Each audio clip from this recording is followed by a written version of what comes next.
All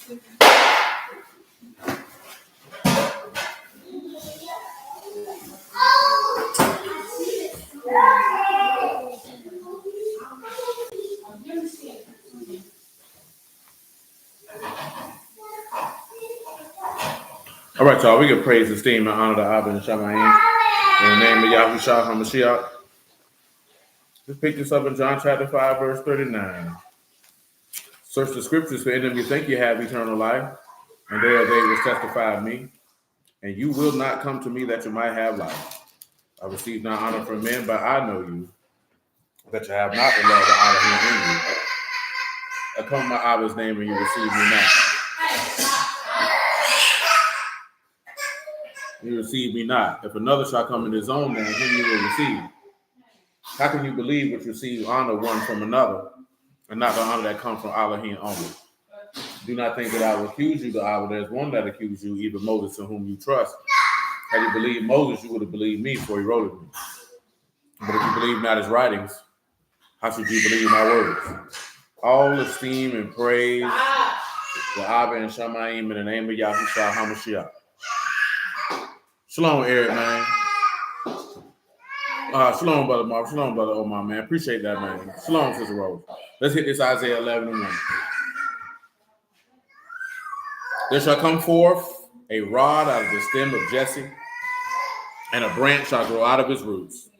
And the Ruach of Yahuwah shall rest upon him, the Ruach of wisdom and understanding, the Ruach of counsel and might, the Ruach of knowledge and the fear of Yahuwah. And shall make of a quick understanding in the fear of Yahuwah. He shall not judge after the sight of his eyes, neither reprove after the hearing of his ears. But with righteousness shall he judge the poor and reprove with equity for the meek of the earth. He shall smite the earth with the rod of his mouth, and with the breath of his lips shall he slay the wicked.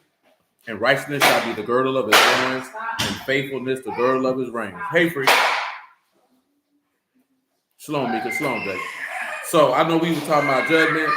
What's happening with your Tavon? Let's hit this Matthew 23 and 23 on general principle. You're going to want a belt on your butt.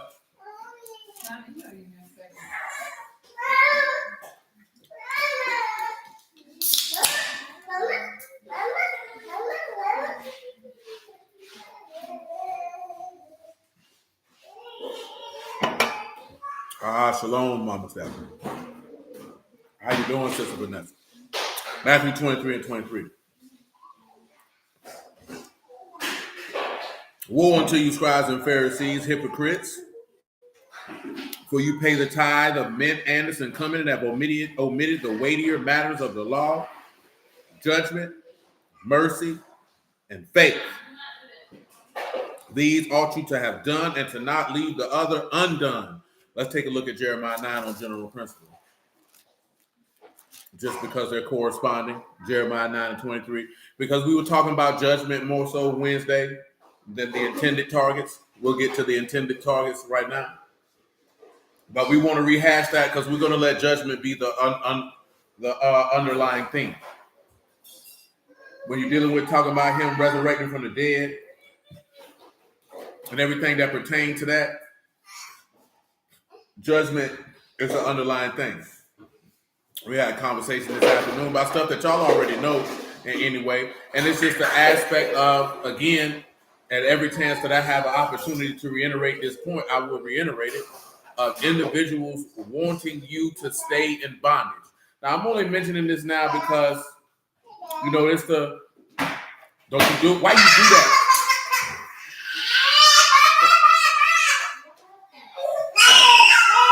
You better not hit him with that. Y'all go sit down. You shouldn't have had it out here anyway. You wouldn't have got hit. Go sit down. Go sit down. Go sit down. He just whacked her right upside the head with a bucket. Peace, brother. Yeah, he just took that green bucket, he sized up and backed her right upside the head. Bro.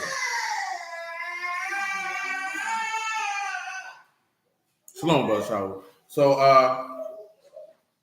him hitting upside the head just made me lose my whole train of thought.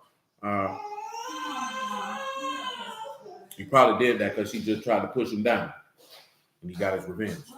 But This is the aspect of with this being, the month of Abib hitting into effect, and unleavened bread is upcoming. When you look at what unleavened bread is about on the natural side of things, it's about the deliverance from bondage. Now I know some brews, they feel like, it's too much focus on Jesus, on Yahushua, this, that, there, and the third, because they looking at just focusing on, we got our independence out of Egypt, versus the greater work that will come in on the back end. You know what I'm saying? Which is freedom from sin. And individuals will always want to keep you in that bondage. You have to keep in mind, this is a good example of what I'm about to say before I read the Jeremiah 9.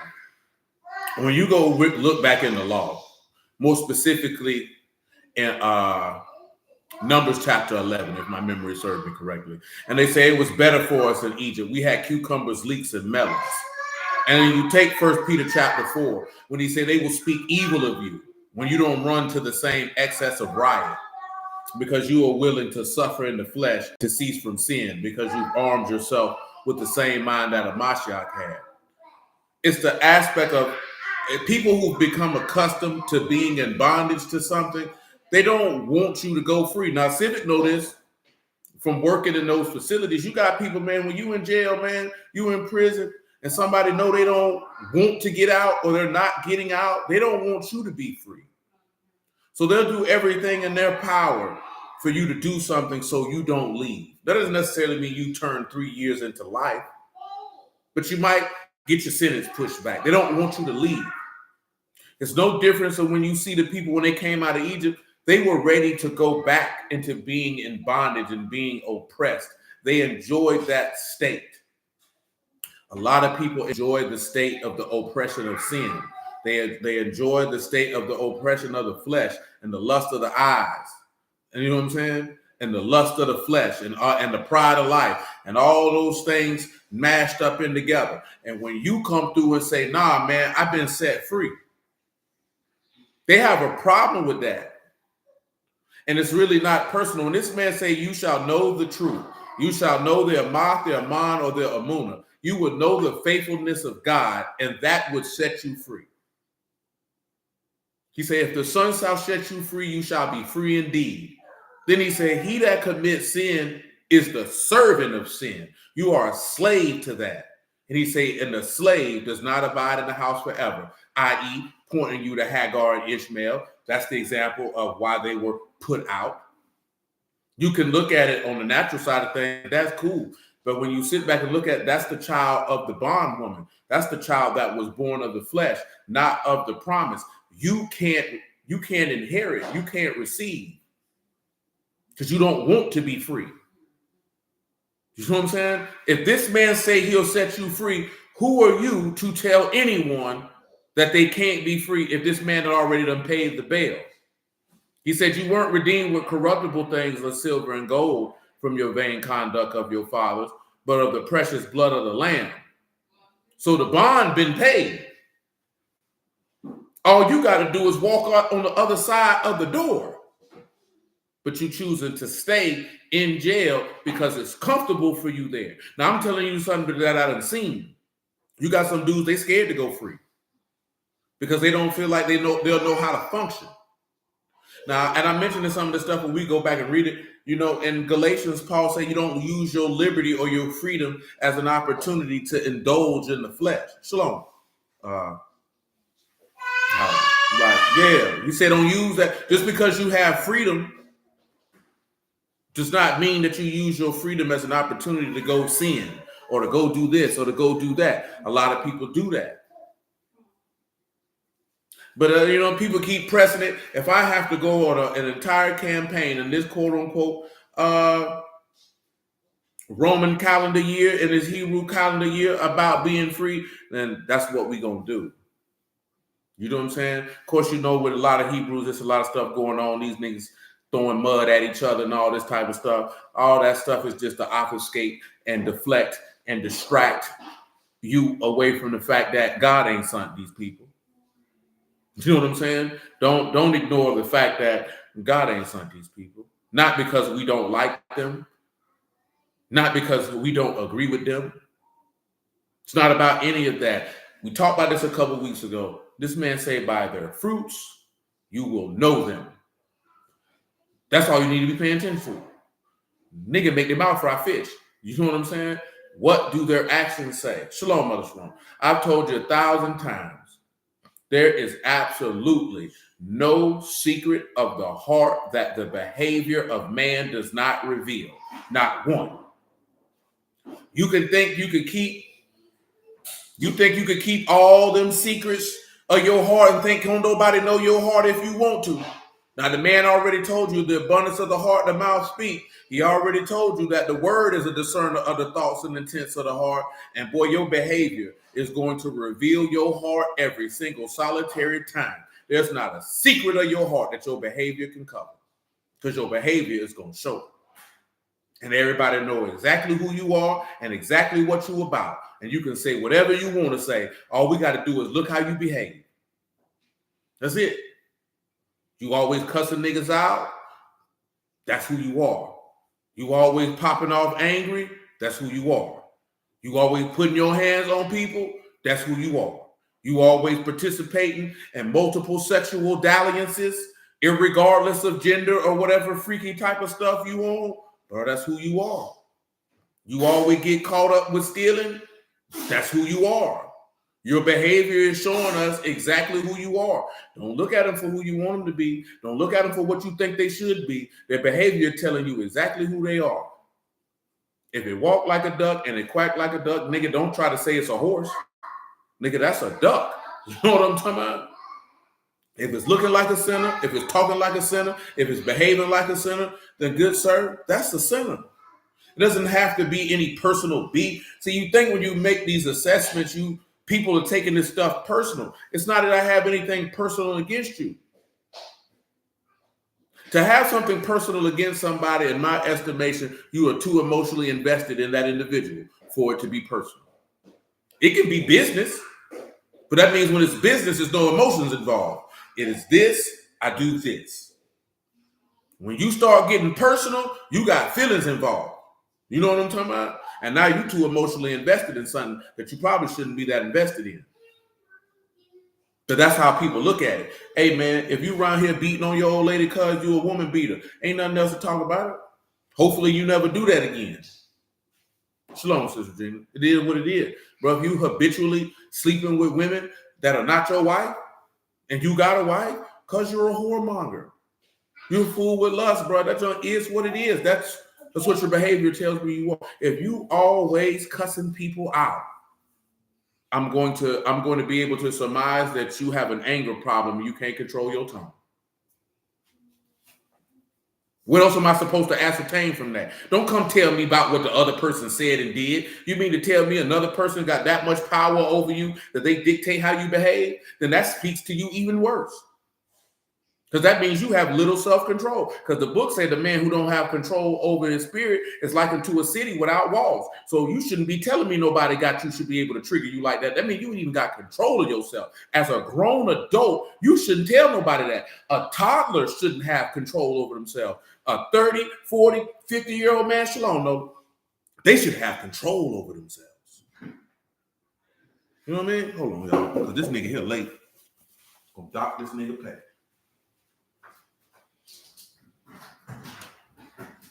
That thing is all for free.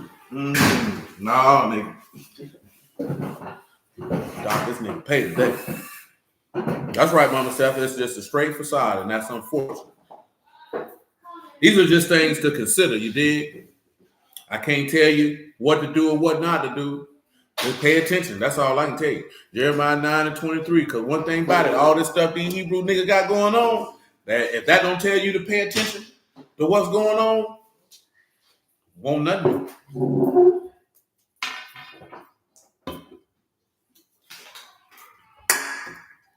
Little Johnny say 35 on the deck. He 21 minutes late, Johnny, so it should be 21. He threw 14 just for the people. Jeremiah 9:23. Thus saith Yahuwah, let not the wise man esteem in his wisdom, neither let the mighty man esteem in his might, let not the rich man esteem in his riches. But let him that esteem in this, that he understand and know me, that I am Yahuwah, which exercise loving kindness, judgment, righteousness in the earth. For in these things I delight, saith Yahuwah. Those are the weightier matters of the law. That's what he take pleasure in. Loving kindness, judgment, righteousness.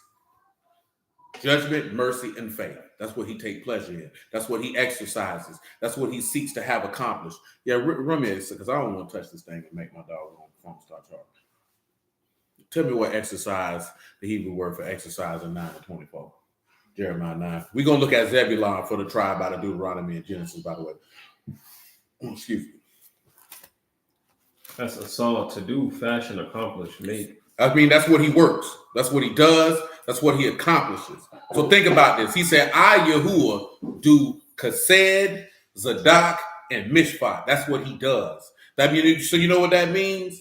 That means that is the secret of his heart, if you would, in his behavior. What does his behavior reveal? Loving kindness, righteousness, and judgment. That which is right.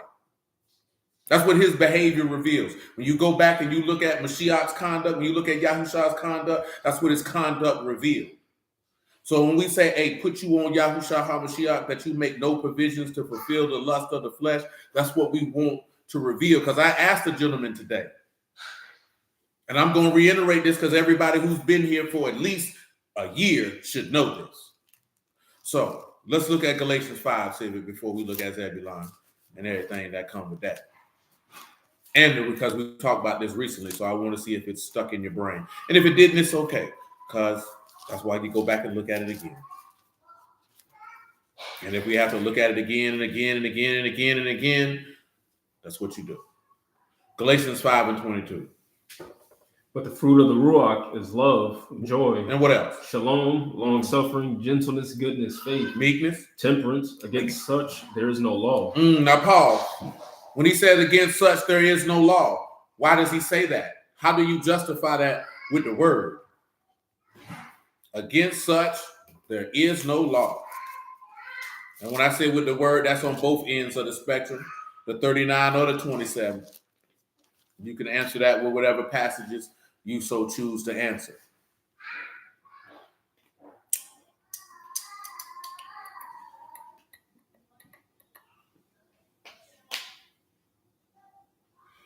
I'm looking for what? Oh, there it is. I'll use that one for now. Come on to Romans 7 and 9, because we got a lot of information. And I know everybody can't type as swiftly as they may desire. We got to roll with it. 7 and 9. For I was alive without the law once. You was alive without the what? Without the law once. So let me ask you this question, Sylvia. What that mean when he say he was alive without the law once? What you go to look at to prove that? The beginning. That's very broad. Y'all have to learn. Y'all got to be more specific. Y'all been doing this too long to be so generic. Y'all got to be more specific than this. You got to be more detailed than that.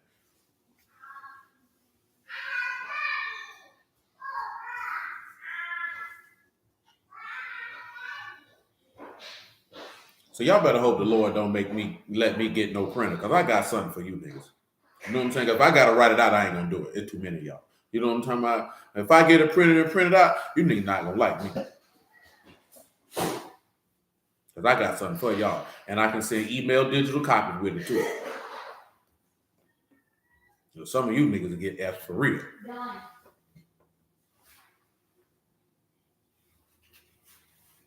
Correct, Darius. And when Adam was in the garden, he was alive without the law. And that's the second part. That was the other verse I was going, where there's no law, there is no sin. Where there is no sin, there is no death. So Adam was alive without the law once. Why? Because he had faith. He had no need for it. Why did he have no need for it? Because he wasn't a sinner. And the law is not for righteous men, but for sinners. So when you turn around and you look at against such there is no law, what sin are you going to commit if you are consistently? Because remember, Jeremiah 17:7 says what? Blessed is he who trusts in Yahuwah, whose hope Yahuwah is. And what did he compare that person who trusts Yahuwah to? What did he compare them to, Civic? Civic, no. Your cousin finna help you out. He raised his hand. Well, we do got a printer in here. We got to get some more ink. I take that back. We do got a printer in here.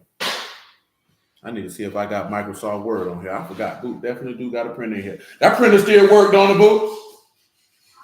That printer still worked on it. That printer. I forgot you had that printer when you used to work from home. You still got it, don't you? She can't hear me. Yes, I still have it, but I only kept it to try to get it fixed. Oh, what's wrong with it? I don't know. The printer is skid letters. That sounds like the whatever you call it. Yes, it compares the person to the tree of life. And with that tree of life, what did he say that the tree of life never ceases from doing? Yielding fruit. So it continually produces fruit.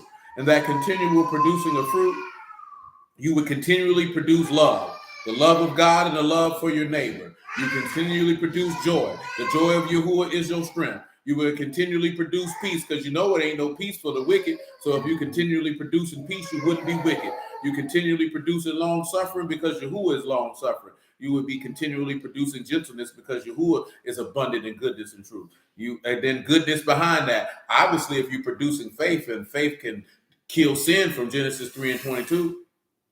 You're continually producing humility and self-control. How would you sin and how would you die? What, she had something outside? Yeah, she was, as Will said, crashing out by this car. You take stuff outside, you ought to bring it in the house. And what Muffin know about a crash out? That's what the kids say in school these days. No, that's what grown niggas say. Oh, but that's a new nigga term too. And I'm right back. Well, no, they didn't say crash outs in my time. They said this nigga's a crash dummy. I've heard crash dummy. Yeah, he's a crash dummy. But it is a difference because a crash out is somebody who just has no care, concern, or regard for the consequences of their behavior. A crash dummy is just this nigga stupid and crashing out. Yeah, he just dumb. He just do stuff. He said you can learn a lot from a dummy. You know about that commercial, boy?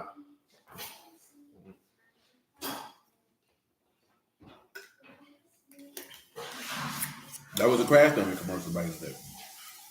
So that's the point that I wanted to link us back to is Jeremiah 17. And there's a reason why I wanted to link to that. Genesis 49 with Zebulon. Well, I'm sorry, we got to go to Genesis 30 for Zebulon's name first. My apologies. Genesis 30 and 20.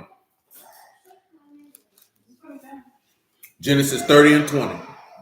And Leah said, Elohim have endued me with a good dowry. With a good what? With a good dowry. Don't tell him what dowry means.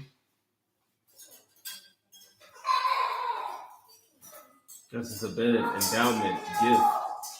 Elohim is endued me. Well, tell him what endued means, because I needed to be very laser specific this evening. That is abad, to endow, bestow, to endow with, bestow upon. So Elohim has given me a good gift. Now will my husband dwell with me? Because I have borne him 6 sons. She called him Zebulon. Tell him what Zebulon means by definition in the name. You can see in the verse his name means God dwells. Hush your mouth. Means exalted. So the exalted one. Now we have 3 things mentioned in here: exalted, a good dowry, and dwell. You know what I'm talking about?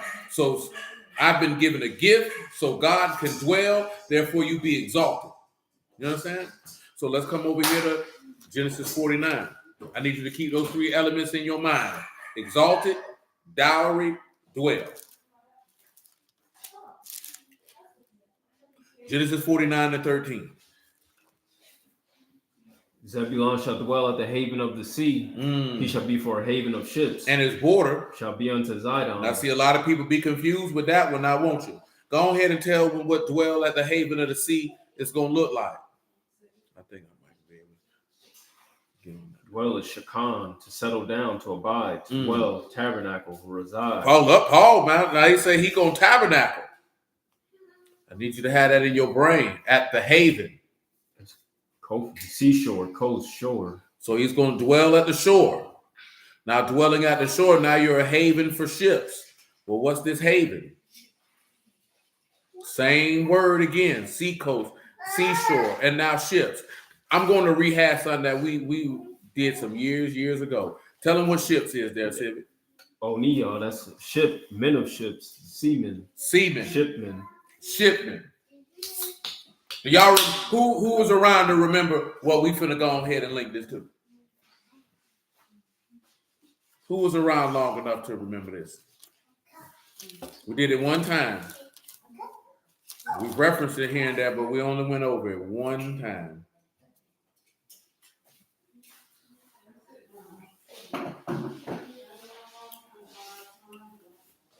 Who can remember who was around long? This had to be 2017, 28. And there it is. I know Stanley remember. Let's come on around here to Deuteronomy 28. I want you to start it at verse 58. We're really going to go to 68. 68 is what we want. But I'm going to work the verses ahead of that to set the stage. For those of you who are not familiar, read Galatians 3 and 13 real fast. All the curses of the law, Mashiach had to suffer in order to remove those curses from off of you. When we look at, okay, he's in the volume of the book, and we got 2 Chronicles in the book of Joel. I know I need to get something out of Jeremiah and for the resurrection of the dead.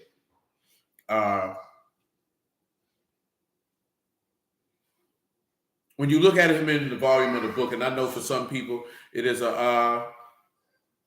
it's a controversial thing to talk about.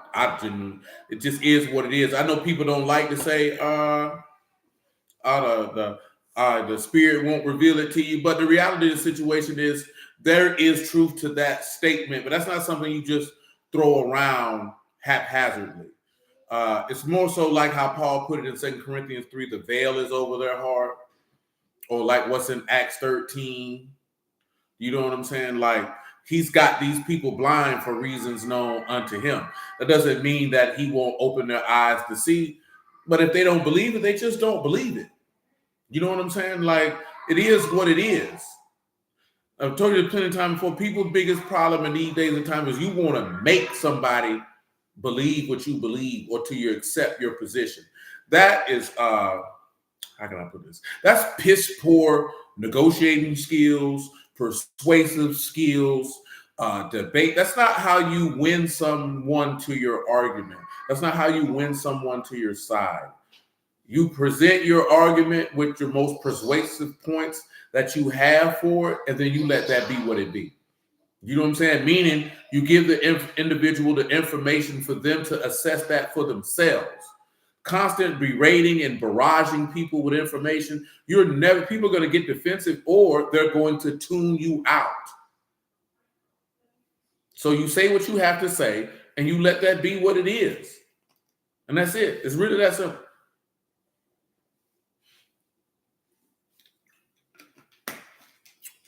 Galatians 3 and 13. I'm sorry, Galatians 3 and 13. Say, Hamashiach had redeemed us from the curse of the law, being made a curse for us. One of the biggest mistakes that most Israelites make is they believe that this is Deuteronomy 28 specific. But the curse of the law, of course, y'all know, is Genesis 3, 17, 18, 19. You know what I'm saying? This is talking about redeeming you from death. Because before you had a law on Sinai, Adam was cursed. But see, individuals won't, I said it earlier today, y'all heard many men before. You remember what 50 said? I got to spell it out for you niggas all the time. Are you an illiterate nigga? You can't read between the lines? See, everybody wants everything. It doesn't say that explicitly in the text. It doesn't say that explicitly in the text. Some things it don't say explicitly. You have to have understanding and depth perception to be able to ascertain and pick up what he's putting down, because everything he ain't going to spell out plain. And he never intended to do it that way. It was intended for select individuals to be able to ascertain. It's plain speech, like I said in Proverbs. My words are plain. Get it for him, man. Proverbs 8:1. I don't want nobody to think I'm making that up. Indeed, Omar. Indeed. Do not wisdom cry, and understanding put forth her voice? She stand in the top of high places, by the way in the places of the paths. She cried at the gates, at the entry of the city, at the coming in at the doors. Unto you, O men, I call, and my voice to the Son of Man. Mm-hmm. But you simple, understand wisdom, and you fools, be you of an understanding heart. Hear, for I will speak of excellent things, and opening of my lips shall be right things. Opening of my lips shall be what? Right things. What else? For my mouth shall speak truth, and wickedness and abomination to my lips. It's abominable. All the words of my mouth are in righteousness. There is nothing froward or perverse in them. Not a thing. They are all plain to him that understands. They're plain to him that what? Understand. They're plain to him that what? Understand. What else? And right to them that find knowledge. A lot of people don't understand. That's why it's not plain. He says it's plain to him that understand, but if you don't understand, then it's not going to be plain. Now, Omar mentioned something. I'm going to run it, and I'm going to take it back to the beginning with it. Go ahead and read Revelation 22:1. We still got a holding pattern on Deuteronomy 28 and 58, by the way. You can keep Genesis 49 and 13 for a reference point. Then we'll be hitting Deuteronomy 33. And after that, it's wherever the Lord wrote. Come on with it, man. And he showed me a pure river of water of life, clear as crystal, proceeding out of the throne of Elohim and of the Lamb. Mm-hmm. In the midst of the street of it, and on either side of the river, there was the tree of life, which bare 12 fruits, and yielded her fruit every month. And the leaves of the tree were for the healing of the nations. For the what? Healing of the nations. See, people think that's talking about herbs you get out the ground. That's not what that man talking about. You got people think these trees growing out the ground that you can go outside and get. How many people you heard the herbs or the healing of the nation? That's not what that man said right there. He said this tree and the fruit that this tree yields is for the healing of the nations. The same tree is in Ezekiel 47, if you want to see the words for healing and all that in the Hebrew language. But that's where that come from. That's not a tree. That's not no tree you can go plant in your backyard. That's that tree that was in the garden. Remember what he said in Genesis 3 and 22. He said, take this tree of life and hide it from him, lest he eat and live forever. Because man has become to be like one of us, knowing good and evil. That means that tree would have healed him. That means that tree would have removed that curse. Man, ain't a seed a tree on this earth that can produce, that can remove that type of curse, that can give you that type of healing. But see, some people say that's not a literal tree, and that's why you going to hell. Because you don't know what it is and what it's about. That's why you going to hell, because you don't understand. It's not plain to you. And every time he talked about a righteous person through faith, he described them as that tree. And Psalms 1, he describes you as that tree. And Jeremiah 17, he describes you as that tree. And then Paul come back around and tell you about them fruits and say, whoever produced these fruits ain't no law against it. Because Jeremiah told you that tree never ceases from yielding fruit. Why? Because Elohim lives and doesn't die. So he never stops producing fruit. Good trees always going to produce fruit. If you stop producing fruit, that means you done corrupted yourself. You're going to be like that fig tree that he cursed. You have no benefit to me. He said, I am the vine, you are the branches. If you abide in me and I abide in you, I will purge it and you will bring forth more fruit. So you have to dwell in the sun, and the sun has to dwell in you for you to produce that. That's not walking around with a Bible in your hand, man. Or you got a precept pack, or all this other stuff. Like, you have to genuinely be dwelling in, taking it back to Zebulon, that gift got to dwell in you so that he can exalt you in due time. If that gift's not dwelling in you, how are you going to produce the fruit? You're not. Again, you cannot practice the fruits of the Spirit. That's not something you practice. That's something you are. That's who you are. That's where we get confused with people when they tell us, we got to be practicing the fruits of the Spirit. No, man, you can't practice that, blood. You got to be that. Because what is the fruits? The fruits is the byproduct of your heart. Remember, I said this when we started. There is not a single solitary secret of the heart that the behavior does not reveal. So if you have kept the word of your Elohim in your heart, in your secret place, in your innermost parts, then that behavior will be revealed. It's not something you're practicing. That is just who you are. That means you are a loving individual. You are a gentle individual. You practice goodness. You in faith. You possess joy. You possess peace. You have self-control. That's who you are. You don't practice self-control. You either have it or you don't. You understand what I'm telling you? That's something innate. That's intrinsic. See, again, it's like that pimping, man. I done told you before, it's got to be in you, not on you. We've been taught with a lot of stuff, man. It's on you, but it's not in you. The word needs to come from the inside out. It's not an accoutrement that you put on yourself. This has to come from the inside out. That means this is who you are. Intrinsically. At the core. This is not who people are at the core. That's how an individual could be in the word and beat up his wife. Because the word's not in you. If the word was in you, you wouldn't put your hands on your wife, not because you wouldn't just beat women. You wouldn't put your hands on your wife because gentleness, goodness, love, and faith is in you, and long suffering is in you. This is contrary to the character of God. So how could you have that type of character? You wouldn't. Yeah, you can be angry, but you're going to sin not. The word is in you.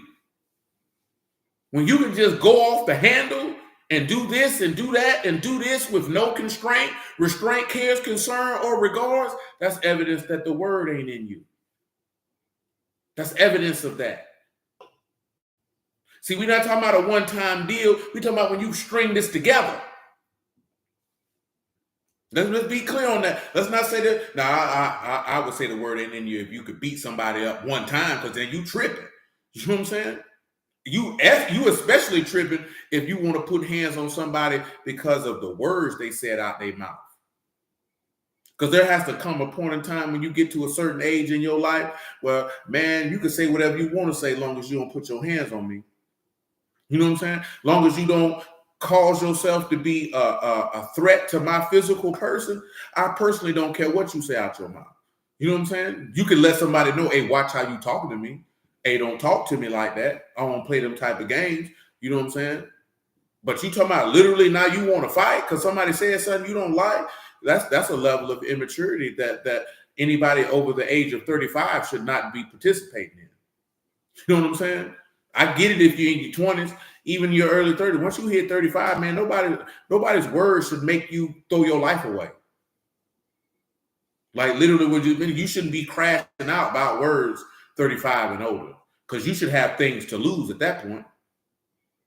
You know what I'm saying? Y'all be around here about to spaz out on people who ain't got nothing to lose. A nigga who ain't got nothing to lose don't care about doing X, Y, Z. He ain't got nothing to lose. Some of y'all, you got wives, you got children, you got homes, you got this, you got that, you got careers, you got husbands, you got all that type of stuff, and you gonna throw it away about some words? Because the nigga said something you ain't like? You're just gonna toss it all away. Nah, man, you can't do that. Because guess what? When your emotions die down and you sitting in that jail cell, you're gonna feel like a damn fool. Or God forbid the lights go out and you don't get to think about nothing because you're dead. Go ahead, man. Where we at? Revelation 22:3. Read it. And there shall be no more curse. No more what? No more curse. Why? But the throne of Elohim and of the Lamb shall be in it, and his servants shall serve him. Of course there'll be no more curse. Because he became the curse for us to remove the curse. You know what I'm saying? Curse gone. That's what Genesis 3:22 showing you. The tree of life take the curse away. What it is? Hebrews, Proverbs 13:12. Listen to this real quick, like, man. They're talking about the tree of life. It's all great. Say, hope deferred make the heart sick. Hope deferred make the heart what? Sick. Tell them what sick mean, man. Shoot, you could give them hope too. I was telling the young brother called me last night, man. It's 5 Hebrew words that we talk about a lot that everybody should always have in their mind. Aman, Amath, Amuna, Batak, and Tikva. Amath, Aman, and Amuna, pretty much same thing. The faithfulness and steadfastness of the word of your God. But that Batak is your confidence, and that Tikva is your expectation. What are you expecting to receive from your God based off of his faithfulness and steadfastness of the word which he has promised? You know what I'm saying? When you have that, how could you be defeated? How could you be dwelling in sin? How could you be seeking after sin? How could any of these things even happen? They wouldn't happen. See, everybody wants you to believe that this man word don't have no power. The man word have power, but you're not going to get the power from the way they delivering it. You're not going to get the power from knowing you were Israelite. There's no power in that because that's not a faith. There's no power in the law because that's not a faith. That's not where you get the power from. You get the power from God, but you have to believe him. And then you have to believe that if you believe him, that he will reward you based off what he promised, and then you obey him based off your steadfastness and you knowing that what he has promised me for my obedience, he will deliver it. Because if he wouldn't give it to me, then why did he promise it to me? You know what I'm saying? Like, it's that simple. It don't get no simpler than that. I think I told the young blood last night, man, your forefathers didn't get delivered out of Egypt by no law. Not a single solitary commandment got them up out of there. They had to believe that man. That man said, if you slaughter this lamb and you put this blood on the doorpost, I'll get you up out of here. I'll pass right over you. They were saved by grace, free gift. Wasn't of themselves, and it was by faith. No law involved. These niggas can't tell you that. They can't see that aspect of in the law when you go back and you see these men writing this in these epistle letters and you wondering where they getting it from. It's in your law, dummy. Not y'all, but I'm talking about individuals who kick against that. It's in your law, dummy. It's right there. Right out of Egypt. That's how they got out. What commandment did they keep? What commandment did they have? They didn't have any. All they had was what, Stevie? A word. That's all they had was a word. What got them walking around in the wilderness 40 years? It wasn't because they were breaking all these commandments. It's because they didn't believe. They didn't believe the man. They didn't trust the man. They didn't have any hope of expectation of receiving what he told them. But that was supposed to be a 3-day trip. That man didn't have intent to keeping them around there for no 40 years, man. Them people got themselves there for 40 years because they love bondage. That's why people don't get free from sin. The law not going to free you from sin. That promise from God will, though. The law is the knowledge of sin. It's not the freedom from it. You have to know the difference. You know what sin is because the law say, hey, boy, don't be stealing. So now you know stealing is sin. Does that free you from that? I'm talking about the penalty of it. No, it don't. You break it, you die. It's that simple. It's that simple. You know what I'm saying? But people think, oh, that's that Christian stuff. I don't know what Christian people talking about. I can't speak to that. But I know what this man gives them understanding. Man, that's not going to free you, cuz. Look at all these dudes who scream law every day. I'm talking about all day, every day. And we just seen a dude get exposed for beating his old lady. Man getting exposed for liking projectiles in his anus. Well, if you had to get the faith, that's not going to happen because you wouldn't have a desire to participate in that because you would be exercising the things or doing the things that he take pleasure in, which is loving kindness, judgment, and righteousness. That desire would be muted. It would be dead. It would be dead. That's not to disparage these men. That's just the reality of it. You see all these people who scream law to you every day and then they get caught up and doing something against the law. So that means the law didn't free them. Didn't mean the law, doesn't mean the law is bad. Don't mean you ain't supposed to do it. Don't mean it's not set apart. Don't mean that it's not good. It means it don't free you. And I don't know how individuals confuse all those things together when you say that. So you saying not to keep the law? Thou sayest. You just telling me what you do. Obviously you don't because I didn't say that. I didn't insinuate that. I didn't even allude to that. We're saying this does not free you from bondage. And you can't go anywhere in the word and see one person who was freed from those instructions. Not one person. There's not a single solitary, not one person who was healed in the Old Testament was healed because of the law. Not one victory of salvation. Daniel wasn't delivered from that lion's den because of no law. Them 3 young men in that fiery furnace were not delivered because of no law. That's not what delivered them. It was their unwavering trust in Yahuwah, and they were willing to die behind that. Shalom, Dad. They were willing to die behind that. That's how much they trusted the man. Do you trust him to that same extent that you be willing to let somebody throw you in a furnace? Do you let somebody throw you in a lion's den before you say, before I don't pray to my God, boy, you're going to have to toss me in that end? Because I ain't doing it. Yeah, everybody ain't, yeah, but that law ain't going to do nothing for you in that day. You're going to have some Amun, some Aman in that day. If you don't got it, you're going to fold.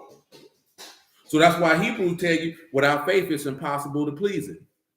Because you must believe that he is, and that he is a rewarder of those who diligently seek it. He ain't begging you to do nothing. This is a choice on if you riding with me or not. But you know who you fooling with. This is not a blind faith.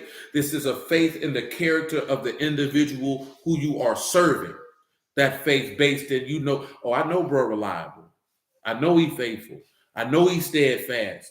I know what type of time he on.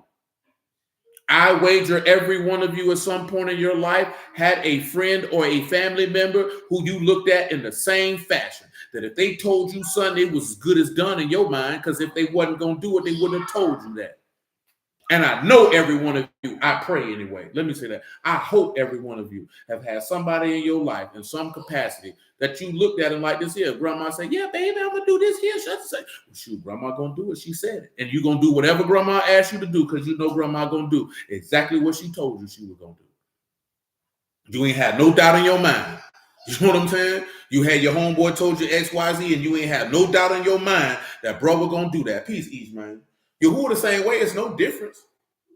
See, people tell you don't put trust in man. Everybody got trust in somebody. You don't put trust in man above God.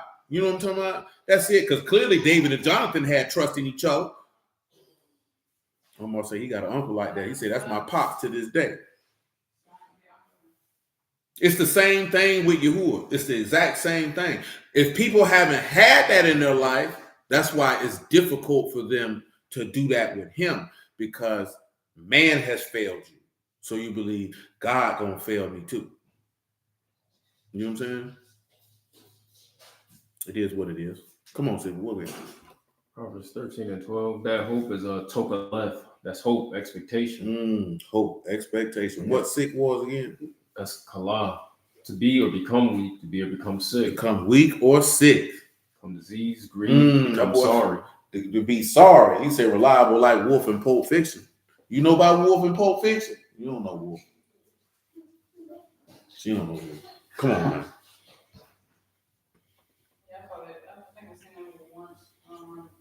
Oh, I understand if you only seen it once, that's not gonna stick in your mind. Come on with it, man. Yeah, hope deferred make the heart sick, but when the desire come, a tree of life. When the desire come, he said it is as a tree of life. What's desire?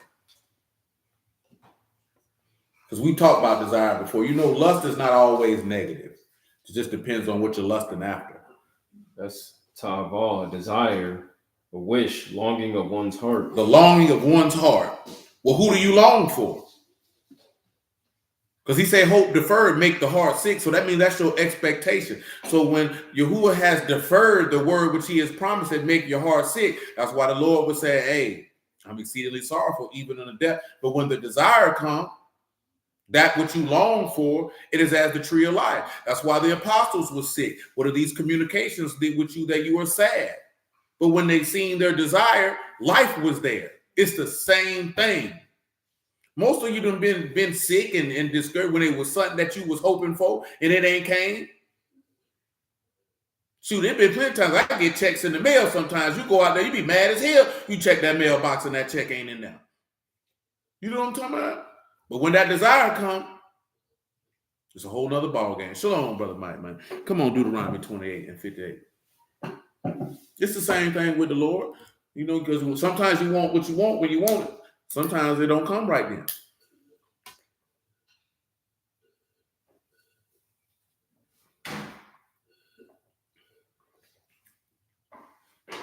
If you will not observe to do all the words of this law that are written in this book, that you may fear the esteemed and fearful name, Yahuwah your Elohim. When? Then Yahuwah will make your plagues wonderful, and the plagues of your seed, even great plagues, and of long continuance, and sore sicknesses, and of long continuance. Tell them what long continuance is, man. That's a man. To support, confirm, to be faithful, to be established. So that's one of the words that's used for faith. He said that long continuing, you can establish and know these going to be some faithful sicknesses and plagues on your head. Go ahead.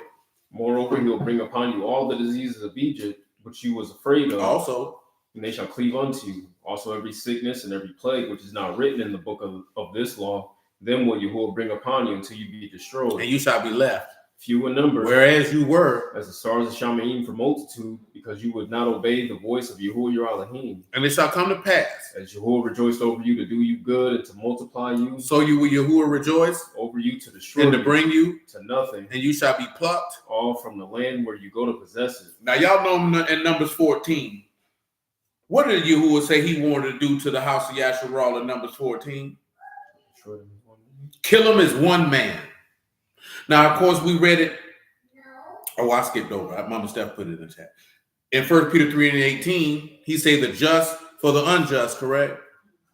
So when you see when he tell you that says, has he rejoiced over you, he'll rejoice over you to do what? To destroy you. Remember how we read how wrong judgment proceed? I just seen a clip where this dude was saying, how could the Lord say, my Elohim, how have you forsaken me? He was like, how could he forsake his mission? And of course, he mentioned, the Psalms 22, which is the easy one to use, where it say that. But it's more so looking at, the Proverbs. Chasten your son while there is hope. Spare not for his crime. You know what I'm talking about? Like he rejoiced over this man to destroy him. But why, you could say, how could the father rejoice over destroying his son? Because in the destruction of his son, the prince of this world was cast out. And sin is condemned in the flesh. So therefore that all those who believe on him should live. See, that's judgment. You know what I'm saying? See, in our minds, that don't seem like righteous judgment, but that is as righteous as you could get. And then it takes us back to what we were discussing with Adam, with Yahushua being his kinsman redeemer. Because nobody on earth who born of man could be his kinsman redeemer because they're not of God. So that's why Yahushua had to manifest himself in the flesh. So he that is of God could redeem him who was of God. It's really that simple.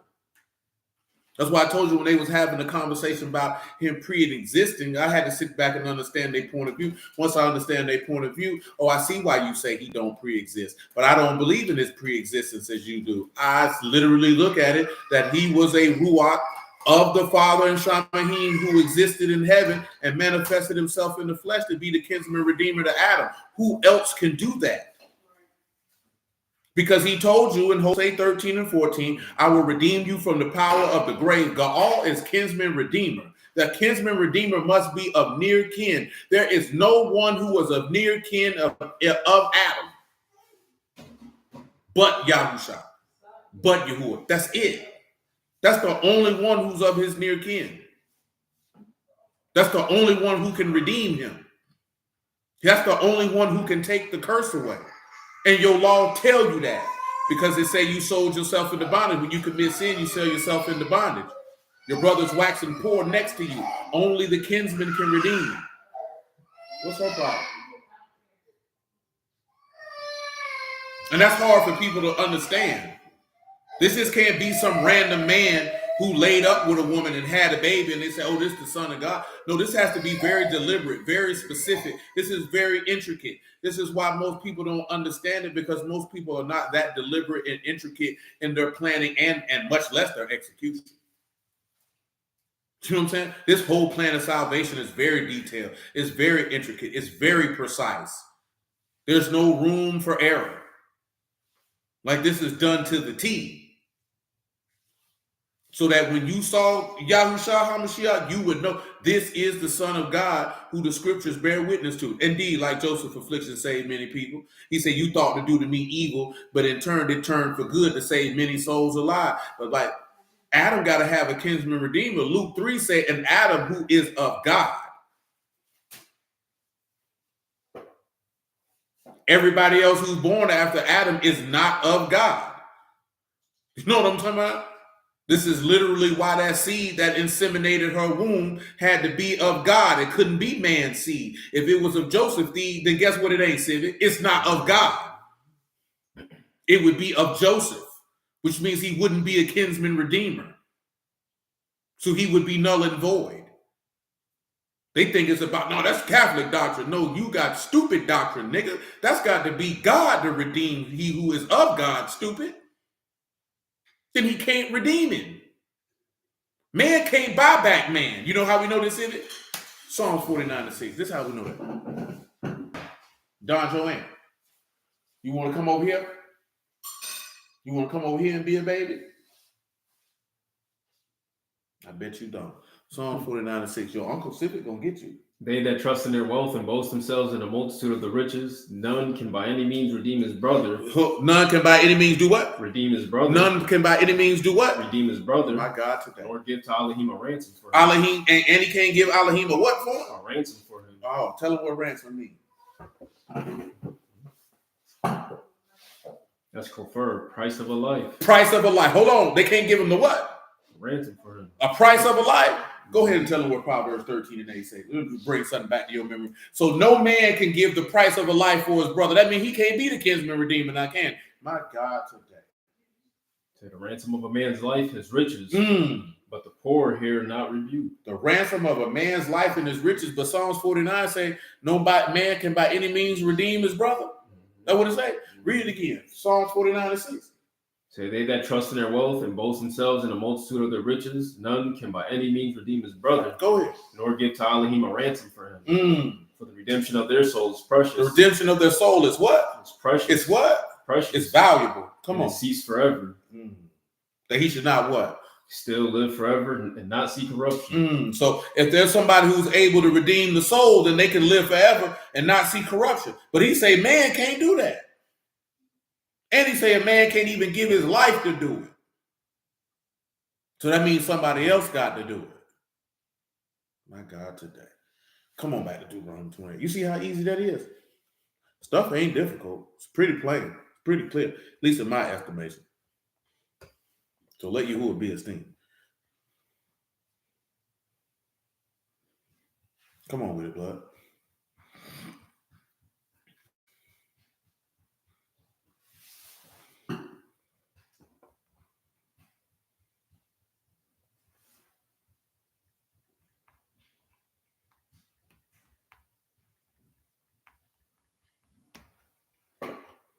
You in 28 and 63.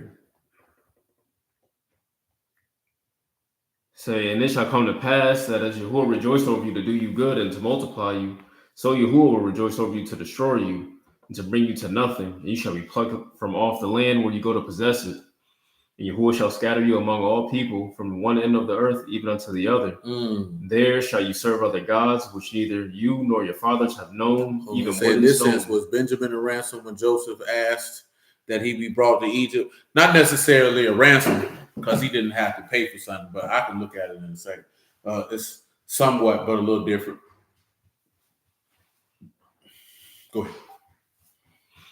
And among these nations shall ye find no ease, neither shall the sole of your foot have rest. But Yahuwah shall give you there a trembling heart, failing of the eyes, and what? Sorrow of mind. Did not Yahushua have didn't Yahushua have failing of eyes and sorrow of a mind and a trembling heart? This foot ain't had no rest.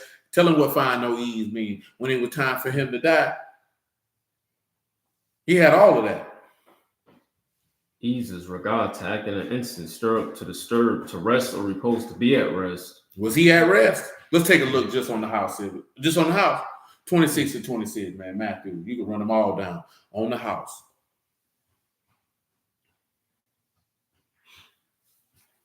And as they were eating, Yahushua took bread and baruched it and brake and gave to the disciples and said, "Take, eat, this is my body." And he took the cup and gave thanks and gave to them, saying, "Drink you all of it. For this is my blood of the New Testament, which is shed for many for the remission of sins." Now, when you sit back and you look at, that's part of the reason why that Passover lamb was roasted whole. Because everybody would eat a piece of that body whole, of one body. No separation. You know what I'm saying? No, don't cut him up into pieces.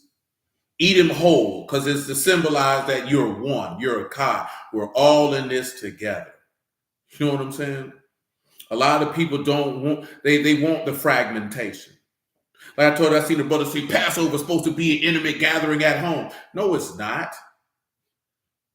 No, it's not. People don't even understand time and space. That Passover that was held in Egypt, that was a one-time deal. That was for a specific cause and a specific reason. After they left the Egypt and kept Passover after that, they weren't having Passover at home. They weren't putting blood on the doorpost. Put the blood on the doorpost for what? That was for the death angel to pass over to kill what is he killing the firstborn sons where you at right now? Because we just heard a video last week of a dude said he put the blood on the doorpost. I ain't gonna tell you no lie, man. If I'd have been with that nigga, man, and I seen that nigga would have went to go and putting the blood on the doorpost, man, I'd have packed all my stuff and left. You know what I'm saying? And if for no other reason, I know he don't know no word. Well, what you putting the blood on the doorpost for? Ain't no angel of death out there, boy.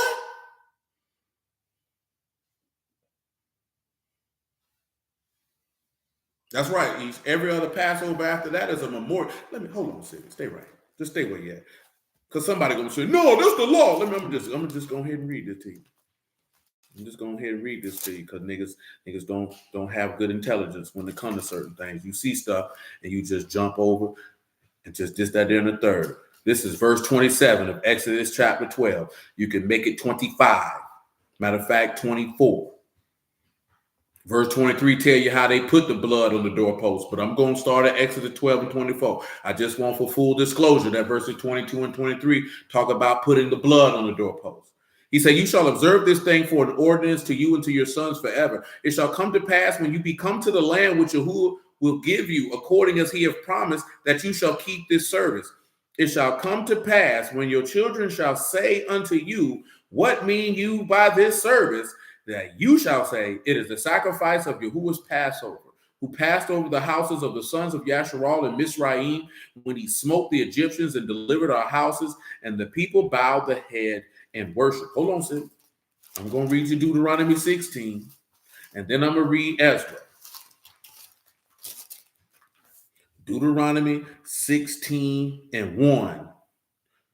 "Observe the month of Abib and keep the Passover unto Yahuwah your Elohim, for in the month of Abib, Yahuwah your Elohim brought you forth out of Mizraim by night. You shall therefore sacrifice the Passover unto Yahuwah your Elohim of the flock and the herd in the place which Yahuwah shall choose to place his name there. You shall eat no leavened bread with it. 7 days shall you eat unleavened bread, therewith the bread of affliction. For you came forth out of the land of Mizraim in haste. You may remember the day when you came forth out of the land of Mizraim all the days of your life. There shall be no leavened bread seen with you in the coast 7 days, neither shall there be any of the flesh which you sacrifice the first day at even, remain all night until the morning. You shall not sacrifice the Passover within any of your gates, which Yahuwah your Elohim give you. But the place which Yahuwah your Elohim shall choose to place his name in, there shall you sacrifice the Passover at even, at the going down of the sun, at the season that you came forth out of Mizraim. You shall roast and eat it in the place which Yahuwah your Elohim shall choose, and you shall turn in the morning and go to your tents." So you see, you didn't do that at the house, and then he said you're gonna do it in the place where I place my name at. Then you eat it and go home. That's what it say. That's not my personal opinion. That's not my thoughts. That's what it say. You just can't sit around and do what you want to do. Thinking, oh, we're gonna do what we did in Egypt. You're not in Egypt, so what went down in Egypt don't pertain to you now. It's the same way when people say you got to prepare twice on the 6th day for the 7th. That's for the manna. He didn't say that for everything. That was for the manna. Are you going outside getting manna on Fridays, quote unquote? No, ain't no manna outside for you. So that don't pertain to you. If you want to prepare double on the 6th day, that's your business. But to tell people to do that when he talking about manna and ain't none of us ever seen no manna, tasted no manna, picked no manna up, that's ridiculous. That's ridiculous because that's what he's talking about. And you know what's even worse? Yahushua son of Nun chapter 5 tell you when they entered into the land, they didn't eat manna anymore. So that means everything that pertained to the manna ceased the minute they got in the land. Because they didn't get it no more. So everything that's in Exodus 16 don't even apply no more. Because ain't nobody getting no manna. Lord have mercy. No, but see, that's what it say. Okay, brother, do what you want to. But just take it for what he say, man. Don't pick and choose the parts you want to do out of it. Then you see something else and you be like, no, they ain't talking about that. Come on, that's ridiculous, man. It's absolutely ridiculous. Oh, I'm in Esther. That's why I'm like, that ain't saying what I needed to say. Ezra chapter 6, y'all. I'm sorry.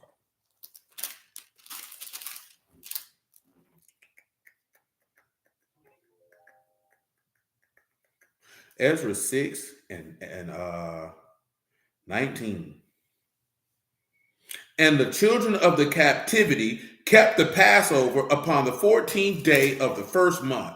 For the priests and the Levites were purified together. All of them were pure and killed the Passover for all the children of the captivity, for their brethren, the priests, and for themselves. And the children of Israel, which will come out of captivity, and all such as separated themselves unto them from the filthiness of the heathen of the land to seek Yahuwah of Yasharal, did eat and kept the feast of unleavened bread 7 days with joy. For Yahuwah had made them joyful and turned the heart of the king of Syria unto them to strengthen their hands in the work of the house of Elohim, the Elohim of Yasharal. See, does it sound like they kept the Passover at their house? Do we need another witness for that, or should we leave it alone? All right then. Back to Deuteronomy 28. That don't mean that, man. You all that you got a kid. You're supposed to be at home. That's somebody don't know the law too good.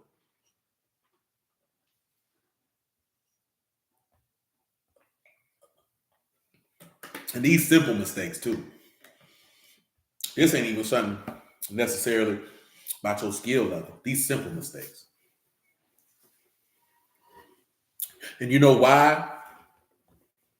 Because he wants the people to be one. There's a reason why he wants that convocation. It's for the people to be one. Everybody wants to be fragmented and really be only concerned with their household. I'm only concerned with my wife.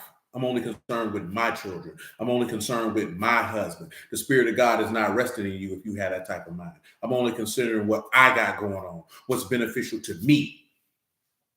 That's not the Spirit of God, nor the love of God. You know what I'm saying? Period, point blank. There's no way where he exists in that. Not when he said, I'll give them one heart and one way. You know what I'm talking about? Not when he said, well, it's one body and he wants you to be knit together in the same judgment. Not when you see these people saying, hey, everything I got is yours and everything you got is mine, because it's not the aspect of I'm just concerned about me. You know what I'm saying? That don't mean that you don't do what you need to do as far as taking care of yourself. It's the thought process of where I'm only concerned what pertains to me. For that's wicked as hell. I mean, there ain't even no way around it. Meaning that's disagreeable. That's disagreeable to the will of God. That's raw. That's disagreeable to the will of God. That is not what he desires. He desires for us to be one.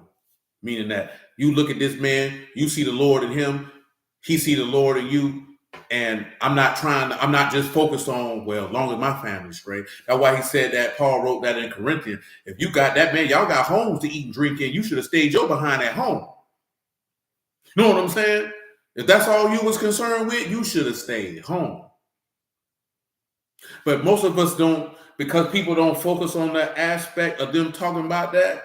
People don't mention it to see how serious that, because yeah, them people during that time in them congregations was selfish as hell too. He said, every man worrying about if I eat, not worrying about if this person, you just worry about yourself.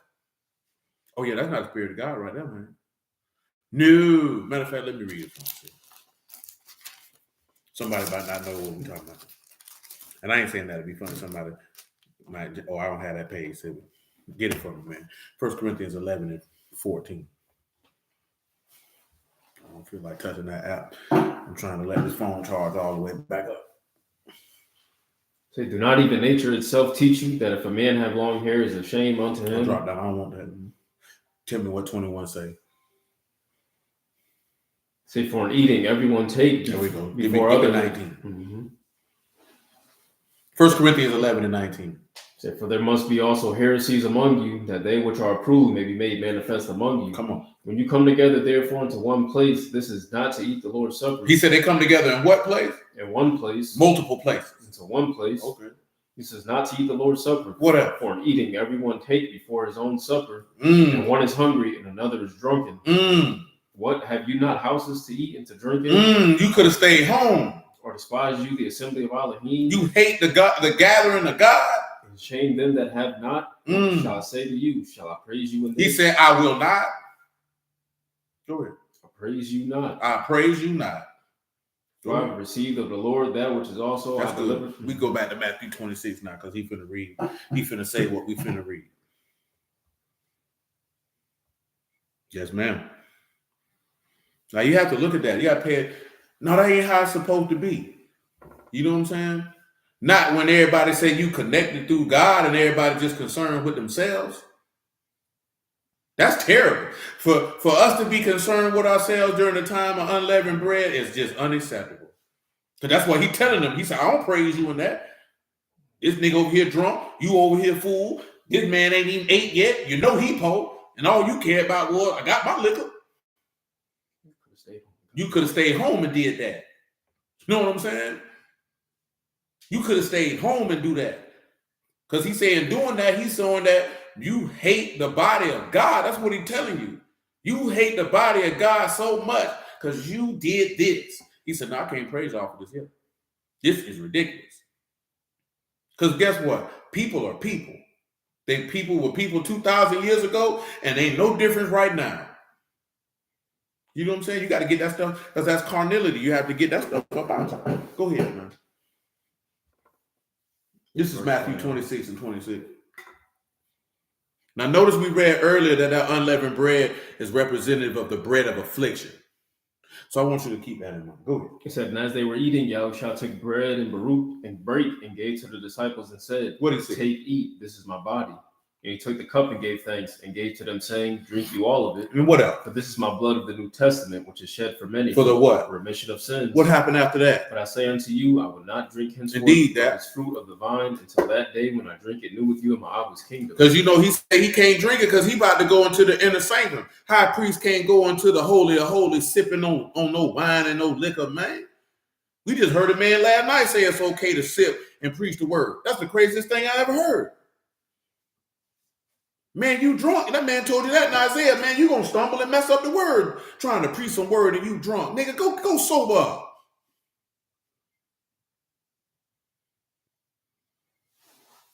Yeah, go sober up. Man, you trip. Oh, you think I'm making that up? Let me read Isaiah 29. You like to drink, just say it.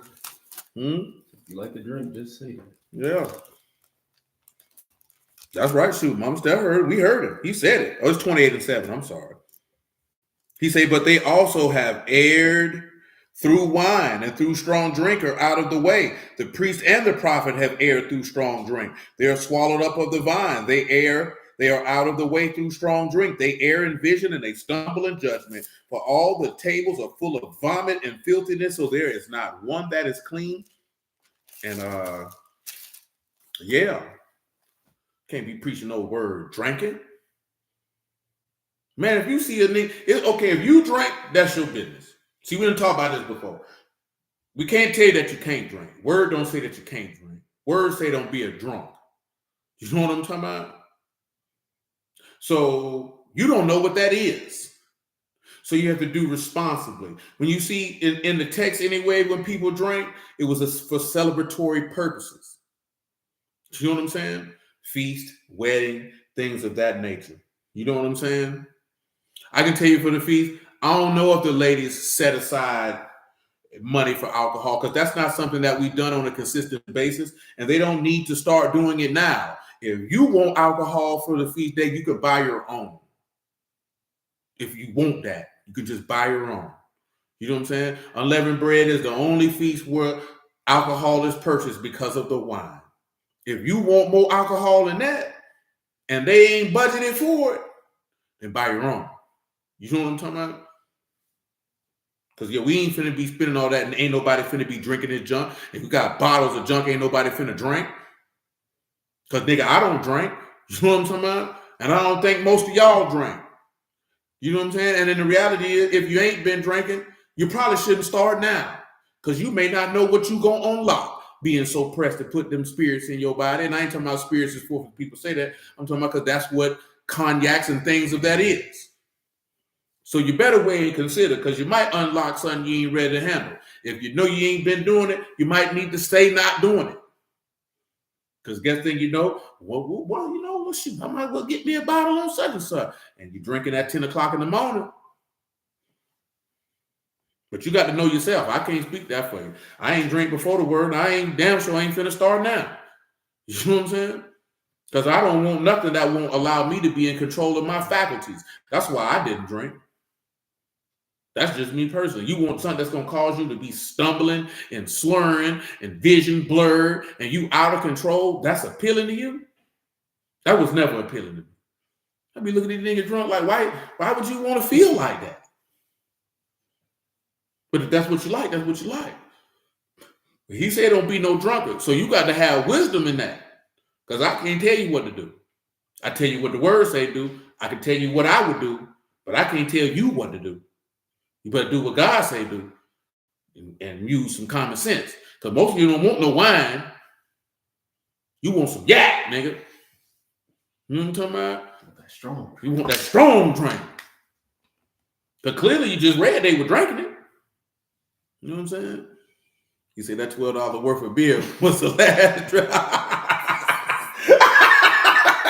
I just tell you, man, them niggas used to get me out. Them niggas pass me that cup. I might take a sip of that till a nigga ain't looking. Throw that whole cup out. Well, you done drunk that? Yeah, you want another? No, I'm all right. Nah, I smoke my weed, man. I ain't do no drinking. That wasn't my thing. You know what I'm saying? That wasn't my thing. No, in all seriousness, because I didn't want, I never wanted to be in a situation where I was not in control of my faculties. You know what I'm saying? Like, seriously, like, I ain't want to be involved around or doing anything where I'm like, okay, I'm not in control.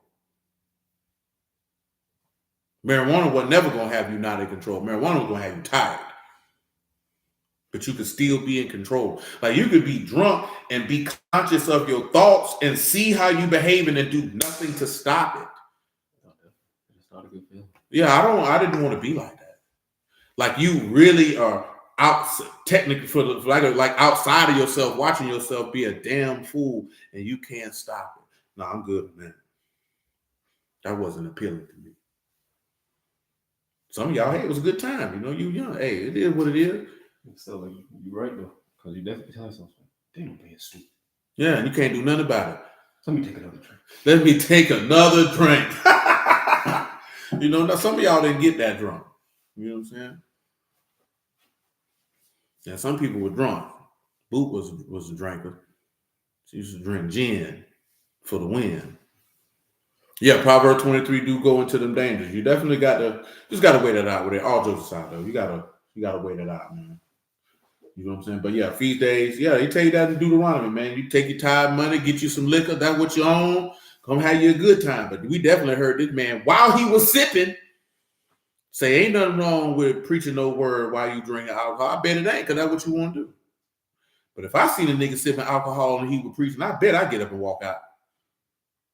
You know what I'm talking about? See, it's a lot of y'all, man. Y'all will not get. I got your mom stuff. It's a lot of people like they won't get up and leave. I'm gonna get up and leave. I'm gonna get up and leave. You understand me? Once I open, oh yeah, I'm gone. I'm not going to stay here and keep listening to this. I'm going home. Straight like that. Oh, this nigga sip. Once I seen the bottle on the table, did nigga be in here drinking? Yeah, I got to see it first to confirm it. Once I see it, I'm gone. You telling people it's okay to drink and listen to the word? Nigga can't preach me no word. He drinking no alcohol. Not me.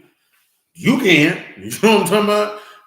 Not me. I'm good on that. Straight like that. You know what I'm talking about? Come on with it, man. Matthew 26 and what? 30. Go ahead. And when they had sung a hymn, they went out into the Mount of Olives. Then said Yahushua unto them, all you shall be offended because of me this night. For it is written, I will smite the shepherd, and the sheep of the flock shall be scattered abroad. Scattered, baby. But after I am risen again, I will go before you into Galilee.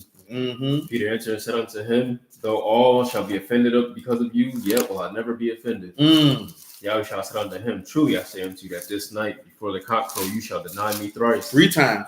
Peter said unto him, though I should die with you, yet will I not deny you. Likewise also said all the disciples. Paul, let me read this Proverbs 23 he mentioned because it go along with what we talking about. Proverbs 23 and 29. And it says, who have woe? Woe is destruction. Who have sorrow? Who have contentions? Who have babbling? Tell them what babbling is. Who have wounds without cause? Who have redness of eyes? Babbling, if you would.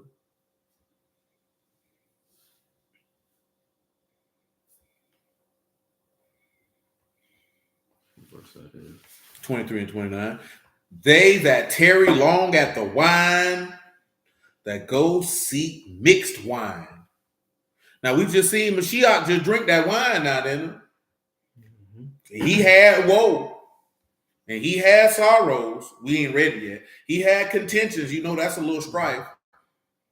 He had some, what was babbling? He definitely had wounds without cause. Babbling is sayak, that's meditation, complaint, amusing. Didn't he have a complaint or amusing? If it be possible, let this cup pass from me. Anxiety, anxiety. You got babbling, communication, prayer. He was troubled. He was praying. You thought this was just about sipping some wine. He said, look not upon the wine when it is red, when he give color in the cup, when it move itself right. At the last, it bite like a serpent and sting like an adder. Well, when the serpent bit, what happened in the law when the serpents bit him, Sylvia? You know what I'm talking about? Oh, Moses, when he had the serpent strike them people? When that serpent bit them people, what happened to the people, man? They died. Mm-hmm. They had to lift up the serpent, of the golden serpent on the stake. Everybody who looked upon it was what? Healed. He said, take this as the cup in the New Testament, which is what? Shed for many for the remission of sins. When he drank that cup, and you can read this in Isaiah 51, you know, the cup of bitterness and all that stuff. I'm getting ahead of this, a lot of stuff. I don't even want to dance off into the cup. So, you know what I'm talking about? But nevertheless, he said, sting and bite like an adder. Death stung him. Oh, death, where's your sting? Ain't that what he told? Okay. Your eyes shall behold strange women, and your heart shall utter perverse things. And yea, you shall be as he that lie down in the midst of the sea, or had he that lie upon the top of a mast. Oh, they're going to hang you on a pole. They have stricken me, and you shall say, I was not sick. They have beaten me. I felt it not. And when shall I awake? I will seek it yet again. If you awake and seek it yet again, guess what you just saw, Sylvia? The resurrection of the dead. And what did you see? Him drink, shalom, man. You seen him sipping from that cup, and from that cup, he had to suffer. And from that suffering, he was hung from the tree. And from hanging from the tree, he arose from the dead. Now, we might hear some resurrection from the dead in Psalms and Proverbs multiple times while we participate in this foray. So just let that be known. Let's come back onto that. Deuteronomy 28.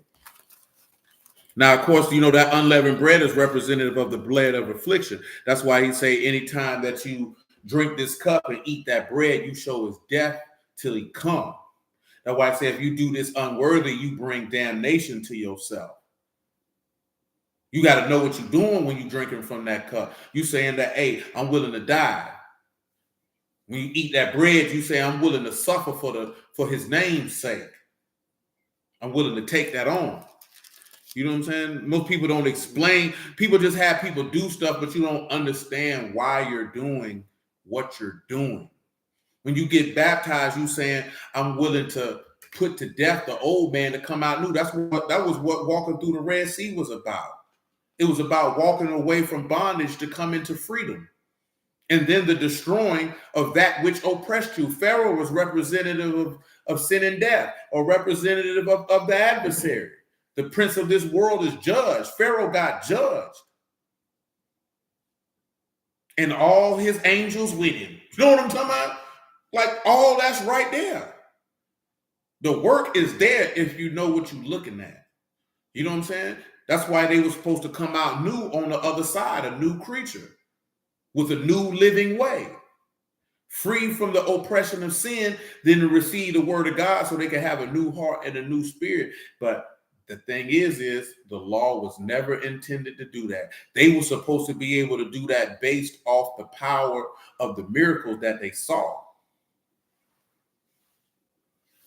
Indeed, absolutely. My man say Acts even says Pharaoh was subtle, just like the serpent in the garden. But you got to pay attention to that. When you pay attention to that, you can see God's work, and that should strengthen you to be able to endure. Because I ain't even read the key verse that I wanted to read from Isaiah 11 yet, which is he say, read Isaiah 11. I'm sorry, I'm about to say it wrong.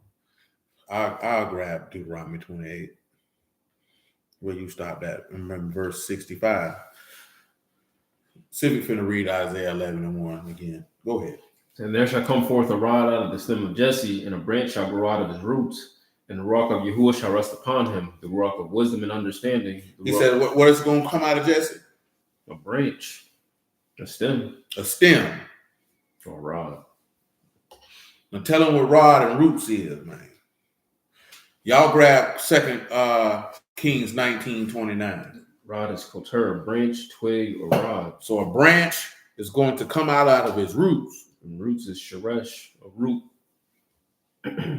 Now y'all know that this going, for those who've been around here, you know the book of Daniel, chapter 4 is with that, right? But I want you to look at 2 Kings 19:29.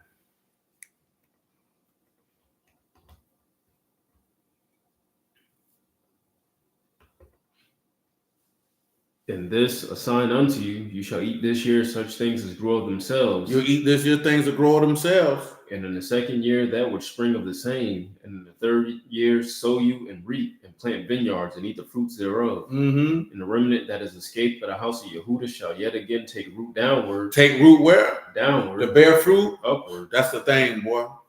When we looking at that stem growing out of them roots, you got to take roots where? Downward. The bear fruit where? Upward. Well, you're going to have to die. He said, because corn and wheat abide alone, but if it die, it bring forth much fruit. You have to die to produce that fruit. That means you have to put to death the flesh, the lust of the eyes, the lust of the flesh, the pride of life, to produce that fruit we were talking about in Galatians continually, where there's no curse on you.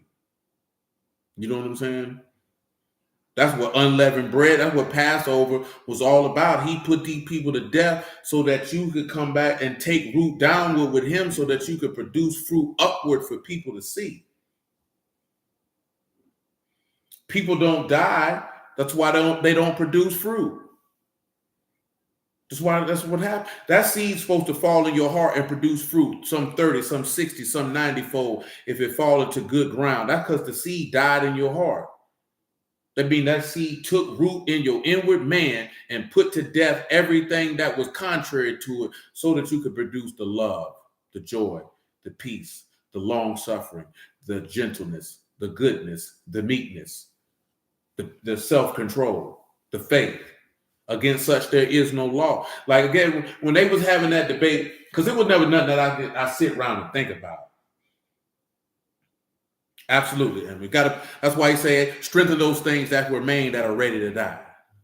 Anything that's contrary to God got to be put to death. That's why he tell you to mortify your members. But when they had that debate about once saved, always saved, like I don't be thinking about that type of stuff. Say bring a whole new meaning to being put underground in the pit. Indeed, because that's what he said, you buried with him in baptism. Because when he rose from the dead as fruit unto life. You know what I'm saying?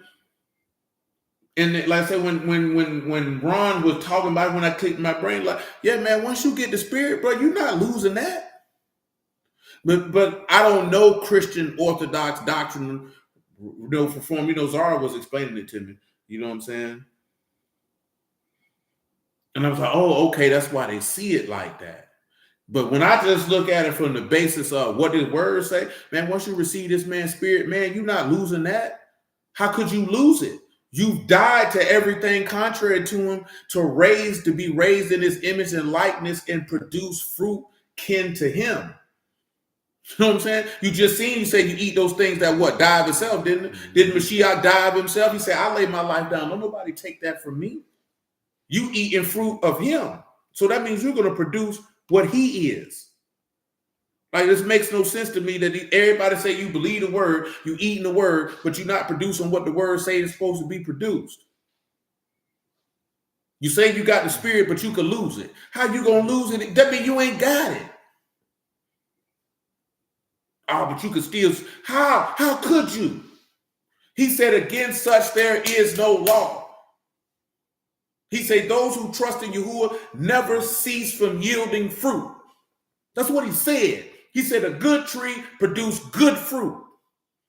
He said a corrupt tree cannot produce good fruit. So how all you people got it, but you corrupt? That means, nigga, you ain't got it. Because when you look in the text, God ain't told none of us that. Oh, once I put my spirit in you, you could lose it. He ain't never told us that. Man told us that. You know why? To keep you in bondage. Nigga want you locked up. What the song say? That was your song when it said you were locked up. Say he ain't never been to jail. He go to work. He work at the prison. He walking in there, I'm locked up. They say, sir, they gonna let you out when you shift over. That's $16. Damn, 16? But you working doubles? So that overtime be mandatory. That joint's so understaffed. God damn. Shoot, 16 hours a day in the prison, you gonna think you an inmate. Dude. He right here, boy, I got some cigarettes, nigga. See me down there playing spades with them boys, man. Yes, ma'am, that is correct. If you are corrupt, he said a corrupt tree cannot bring forth good fruit. He said neither can a good tree bring forth corrupt fruit. He said, therefore, you shall know them by their fruits. So what is he telling you? Ain't no in between. These boys want you to believe that you can be good and corrupt at the same time. The Lord didn't say that.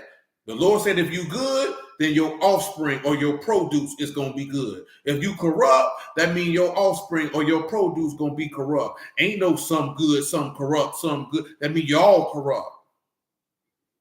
That means you're all corrupt. Not just a little bit, a lot of bit. All of it. You know what I'm saying? See, people don't really like that Yahuwah has a defined stance. It's either or. No gray area. No room for confusion. No room for guessing. You either are or you aren't. You know what I'm saying? That's why I fool with him, because that means he the realest. You know what I'm saying? But as human beings, we don't like that because we want that wiggle room. You know what I'm saying? Indeed, that's that. You know what I'm saying? That lukewarm faith. And for some people, I won't even, and because you're absolutely correct. I'm just giving a different perspective. For some people, I don't even know if they would even perceive it as being lukewarm based off of how human beings communicate the word and communicate certain things. You know what I'm saying? They make you believe that there's in between. They make you believe that there's room for both. And they already have their pre-packaged precepts that they're going to give you to make you feel better about being that way. I don't think most of us have ever been put in a situation where dealing with people who is black or white. That's why most people don't like dealing with masculine men, because with masculine men, it's black and white. No gray area. It's either this or that. You know what I'm saying? And that's why men like that are not liked in this generation. They want men like that in this generation removed because that is not conciliatory in people's minds. You're not conceding to my emotions. You know what I'm saying? That's why I keep telling you this is why they want men to interact like women. The less masculine you are, the less ability where defined lines can be set, structure and order can be set, things of this nature can be set. That's not the word I want for self-sacrificing. It escapes my mind at this time. You know what I'm saying? Another word for self-sacrificing. But you know what I'm saying? They don't want that. You know what I'm saying? They don't want that. See, manhood is not predicated on telling somebody what to do. Anybody can tell somebody what to do. You don't even have to have a lot of intelligence to tell somebody what to do. You don't even have to have master and control over any subject matter to tell somebody what to do. Telling somebody what to do does not make you a leader or strong. It just means you know how to talk. See, no, that's not the word I'm looking for. It's a different word. We dealt with it a long time ago. Let me get a damn. Well, I'm at 82. So let me get a synonym for it. It might come up. It's in my brain, but then it's not.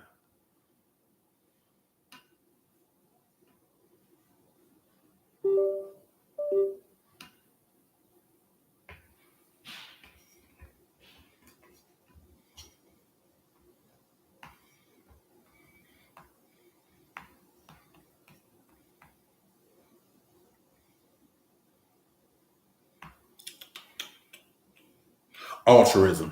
That was the word that I was looking for. Being altruistic. ALTRUSIM. That's to be self-sacrificing or selfless. You know what I'm saying? That's the word I was looking for. You know what I'm talking about? So that's the hallmark. We were talking about this the other day. Well, I wasn't talking that with y'all. But you read in the book of Matthew, when they were arguing about who should be the greatest.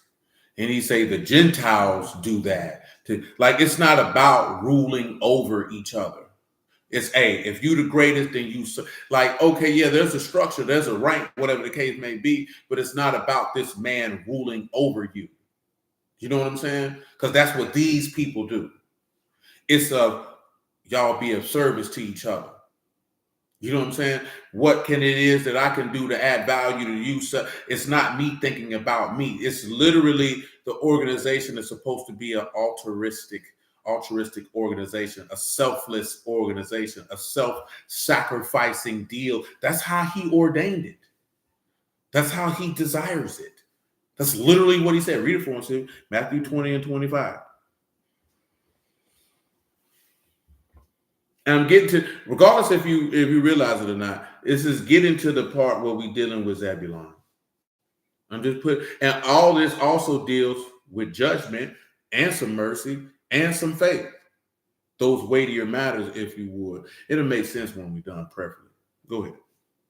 Yahushua called them unto him and said, you know that the princes of the Gentiles exercise dominion over them, and they that are great exercise authority upon them. Those that are great exercise authority upon them. But it shall not be so among you. He said it won't be that way with you. Well, whosoever will be great among you, let him be your minister.